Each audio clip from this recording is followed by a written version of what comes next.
नमस्कार, capital TV Bihar देख रहे हैं आप। 5 के पंच में आपका बहुत बहुत स्वागत है, जिसमें बिहार की 5 बड़ी खबरें हम आपको बताएंगे। मैं आपको बताऊंगा सांसद पप्पू यादव की गिरफ्तारी कैसे हुई और आगे आने वाले समय में क्या वो बिहार जा सकते हैं।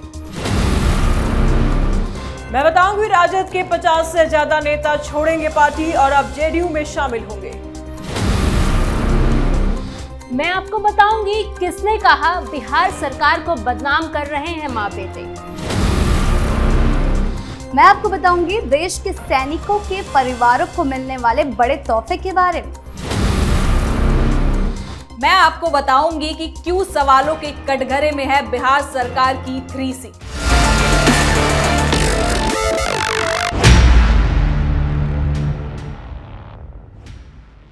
पूर्णिया सांसद पप्पू यादव गिरफ्तार हो चुके हैं। आधी रात को पटना पुलिस ने घर से पप्पू यादव को अरेस्ट किया। पप्पू यादव को पुलिस ने 35 साल पुराने मामले में बेल टूटने पर अरेस्ट किया। हालांकि अरेस्ट के दौरान आधी रात को खूब हाई वोल्टेज ड्रामा देखने को मिला। दरअसल पूर्णिया के निर्दलीय सांसद राजेश रंजन उर्फ पप्पू यादव के आवास पर अचानक भारी पुलिस बल पहुंच गई। सिविल ड्रेस में अफसर नजर आए। 5 थानों की टीम घंटों चली मशक्कत के बाद सांसद पप्पू यादव को गिरफ्तार कर लिया गया। पप्पू यादव के समर्थक भी गाड़ी लेकर वहां पर पहुंच गए। नारेबाजी हुई। पप्पू यादव ने चिल्लाकर कहा कि मुझे मारने आए हैं। पुलिस का कहना था कि ये 31 साल पुराने मामले में कोर्ट के वारंट पर कार्रवाई थी, लेकिन सांसद ने इसे राजनीतिक साजिश करार दिया। दरअसल पप्पू यादव कल यानी शुक्रवार रात करीब 11 बजे लोकसभा सत्र खत्म होने के बाद दिल्ली से पटना पहुंचे थे। ठीक उसी समय पटना पुलिस की टीम उनके घर पहुंच गई। एसपी सिटी भानु प्रताप सिंह और एसएसपी कार्तिकेय शर्मा के नेतृत्व में पुलिस ने वारंट दिखाया।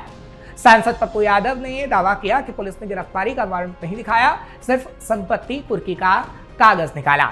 उन्होंने कहा कि मुझे लगा ये अपराधी है, मुझे मारने आए हैं, क्या ये किसी अपराधी का घर है। वहीं पूर्णिया के सांसद पप्पू यादव की गिरफ्तारी के मामले में कांग्रेस नेता राहुल गांधी ने अपनी भड़ास निकाली। राहुल गांधी ने एक्स के जरिए पोस्ट शेयर किया, जिसमें उन्होंने पटना में नीट छात्रा की मौत के मामले का जिक्र किया और पप्पू यादव की गिरफ्तारी को राजनीतिक प्रतिशोध बताया। राहुल गांधी ने अपने पोस्ट में लिखा, पटना में नीट की छात्रा की संदिग्ध परिस्थितियों में हुई मौत और उसके बाद की पूरी कार्रवाई ने एक बार फिर सिस्टम की गहरी सड़ांध को उजागर कर दिया है और इसलिए जो उस पर आवाज उठा रहा है उसे गिरफ्तार किया जा रहा है। बिहार की राजनीति में एक बार फिर से दल बदल को लेकर सरगर्मी तेज हो गई है। आरजेडी को छोड़कर जेडीयू में शामिल हुए पूर्व विधायक रियाजुल हक राजू ने ऐसा बयान दिया है जिसने सियासी गलियारों में हलचल मचा दी है। गोपालगंज में मीडिया से बातचीत के दौरान उन्होंने दावा किया कि राष्ट्रीय जनता दल के 50 से 60 नेता उनके संपर्क में हैं और आने वाले 1 से 2 महीने में जेडीयू का दामन थाम सकते हैं।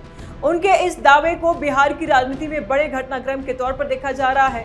रियाजुल हक राजू ने आरजेडी और उसके नेतृत्व पर तीखा हमला बोलते हुए कहा कि तेजस्वी यादव के नेतृत्व में पार्टी अब कार्यकर्ताओं की नहीं बल्कि धन्ना सेठों की पार्टी बन चुकी है। उन्होंने आरोप लगाया कि पार्टी में जमीनी नेताओं और पुराने कार्यकर्ताओं की अनदेखी हो रही है। फैसले चंद लोगों तक सीमित हो गए हैं, जिससे पार्टी के भीतर असंतोष लगातार बढ़ रहा है। पूर्व विधायक ने कहा कि आरजेडी में इस समय डिक्टेटरशिप का माहौल है। मेहनती और मजबूत जनाधार वाले नेताओं को दरकिनार किया जा रहा है, जबकि धन और प्रभाव रखने वाले को तरजीह दी जा रही है। उन्होंने सवाल उठाते हुए कहा कि जो लोग वर्षों से पार्टी के लिए संघर्ष कर रहे थे, जब उन्हें ही हाशियों पर डाल दिया जाए तो उनके पास पार्टी छोड़ने के अलावा कोई विकल्प नहीं बचता है। जेडीयू को लेकर रियाजुल हक राजू ने कहा कि मुख्यमंत्री नीतीश कुमार के नेतृत्व में पार्टी पर जनता और नेताओं का भरोसा बना हुआ है। उनका दावा है कि आरजेडी के कई नेता जेडीयू के नेताओं और विकास कार्य और संगठनात्मक ढांचों से प्रभावित होकर के संपर्क में हैं। आने वाले समय में जब ये नेता जेडीयू में शामिल होंगे तो इसका सीधा असर बिहार की सियासत में दिखेगा। रियाजुल हक के इस बयान के बाद राजनीतिक गलियारों में चर्चाओं का दौर तेज हो गया है। हालांकि आरजेडी की ओर से फिलहाल इन आरोपों पर कोई आधिकारिक प्रतिक्रिया सामने नहीं आई है, लेकिन यदि ये दावा सही साबित होता है तो यह आरजेडी के लिए बड़ा झटका और जेडीयू के लिए सियासी मजबूती का संकेत माना जा रहा है। पूर्व मुख्यमंत्री और राष्ट्रीय जनता दल की नेता राबड़ी देवी ने राज्य की मौजूदा सरकार पर गंभीर आरोप लगाते हुए कहा कि बिहार में लोगों का हक मारा जा रहा है। उन्होंने दावा किया कि सरकार ने चोरी से सत्ता हासिल की है और चुनाव भी चोरी से ही जीता गया है। उनके अनुसार वोटों की चोरी हुई है और जनता के अधिकारों के साथ अन्याय किया गया है। राबड़ी देवी के इस बयान पर बिहार सरकार के मंत्री मोहम्मद जमा खान ने तीखी प्रतिक्रिया दी। उन्होंने कहा कि आरोप लगाना सबसे आसान काम होता है और कोई भी किसी पर भी आरोप लगा सकता है। उनका कहना था कि बिहार की जनता ने प्रचंड बहुमत देकर उनके नेता और सरकार पर भरोसा जताया है। उन्होंने ये भी कहा कि केवल आरोप लगाने से कुछ नहीं होता, सरकार ने जमीन पर काम किया है और आगे भी करती रहेगी। तेजस्वी यादव पर टिप्पणी करते हुए उन्होंने कहा कि वो पहले भी ऐसे बयान देते रहे हैं, लेकिन जनता ही अंतिम निर्णय लेने वाली होती है।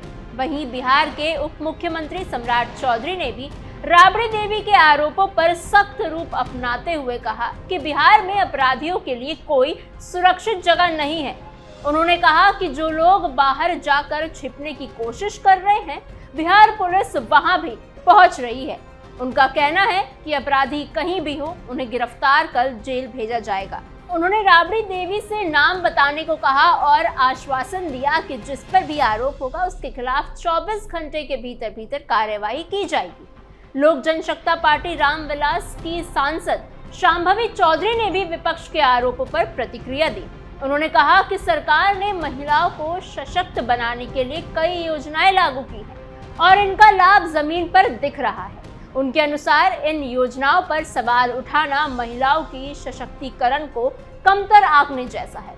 भाजपा के प्रदेश अध्यक्ष संजय सरावगी ने भी तेजस्वी यादव के बयान की आलोचना करते हुए कहा है कि विपक्ष का सूपड़ा साफ हो चुका है और जो बचे हैं वो भी साफ हो जाएंगे। उन्होंने इसे बिहार की महिलाओं और जनता का अपमान बताया और कहा कि सरकार महिलाओं को आत्मनिर्भर बनाने के लिए लगातार काम कर रही है। बिहार की राजनीति में आरोप प्रत्यारोप का दौर जारी है और हर दल अपने दावों को सही ठहराने में लगा हुआ है। आने वाले समय में जनता ही तय करेगी कि किसके काम और किसके शब्दों पर भरोसा किया जाए। खबरों में बात करते हैं देश की सीमाओं की रक्षा करते हुए अपनी जान देने वाले वीर सपूतों के परिवारों के लिए बिहार सरकार ने खुशियों का पिटारा खोल दिया है। राज्य सरकार ने एक ऐतिहासिक फैसला लेते हुए शहीद सैनिकों के आश्रितों को खेती और आवास के लिए सरकारी जमीन देने की नई और पारदर्शी प्रक्रिया को मंजूरी दे दी। अब शहीदों के परिजनों को अपने ही गांव में सम्मान के साथ जीवन जीने के लिए जमीन के लिए भटकना नहीं पड़ेगा। राजस्व एवं भूमि सुधार विभाग द्वारा जारी इस नए फरमान ने उन परिवारों में उम्मीद की एक नई किरण जगा दी है जिन्होंने देश के लिए अपना सर्वस्व न्योछावर कर दिया।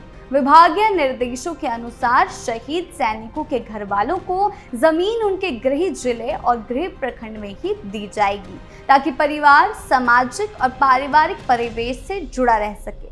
इस संबंध में राजस्व एवं भूमि सुधार विभाग के सचिव जय सिंह ने सभी जिलों को स्पष्ट दिशा निर्देश जारी किए हैं।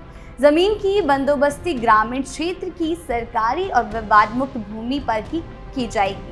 नई व्यवस्था के तहत ये सुविधा border security force, Bihar military force, territorial army, CRPF, border squads और बीआरएफ, लोक सहायक सेवा, एनसीसी, होमगार्ड्स और असम राइफल्स के जवानों के लिए आश्रित भी शामिल होंगे।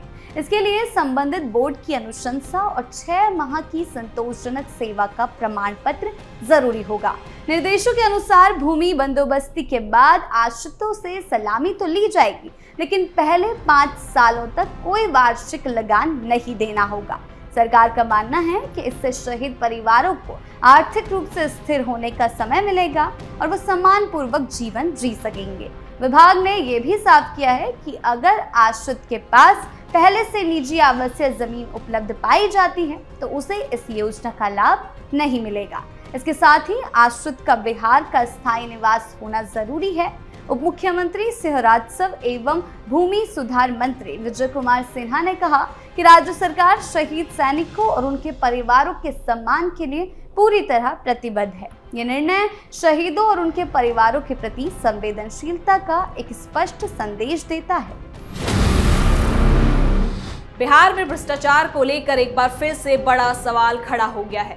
मुख्यमंत्री नीतीश कुमार के नेतृत्व वाली सरकार उस समय सवालों के घेरे में आ गई जब भ्रष्ट इंजीनियरों की लंबी सूची सामने आई। रिपोर्ट के अनुसार राज्य के अलग अलग विभागों में तैनात कई इंजीनियर पर गंभीर भ्रष्टाचार के आरोप लगे हैं और कुछ के पास उनकी आय से कई ज्यादा संपत्ति भी पाई गई है। जांच एजेंसियों के रिपोर्ट में बताया गया कि कई इंजीनियरों ने अपनी संपत्ति और सरकारी नौकरी के दौरान करोड़ों रुपए की अवैध संपत्ति को बनाया है। इनमें जमीन, मकान, फ्लैट, गाड़ियां और बैंक खातों में बड़ी रकम शामिल है। इससे ये सवाल उठ रहा है कि इतने बड़े पैमाने पर भ्रष्टाचार कैसे चलता रहा और प्रशासन को इसकी जानकारी आखिर कैसे नहीं हुई। नीतीश सरकार लंबे समय से भ्रष्टाचार, अपराध और कानून व्यवस्था पर नियंत्रण की बात करती रही है, लेकिन इस खुलासे ने सरकार की कार्यप्रणाली पर सवाल खड़े कर दिए हैं। विपक्षी दलों ने सरकार पर हमला करते हुए कहा कि भ्रष्टाचार के खिलाफ दावे केवल दिखावे नहीं बल्कि जमीन पर भी इसकी हालत बहुत ज्यादा खराब है। तो वही सरकार का कहना है कि भ्रष्टाचार के खिलाफ कार्रवाई जारी है और दोषियों को बख्शा नहीं जाएगा। विजिलेंस और अन्य जांच एजेंसियां लगातार निगरानी कर रही हैं। इस मामले के सामने आने के बाद आम जनता ने भी अब उसमें नाराजगी दिखने लगी है और लोग सख्त कार्रवाई की भी मांग कर रहे हैं।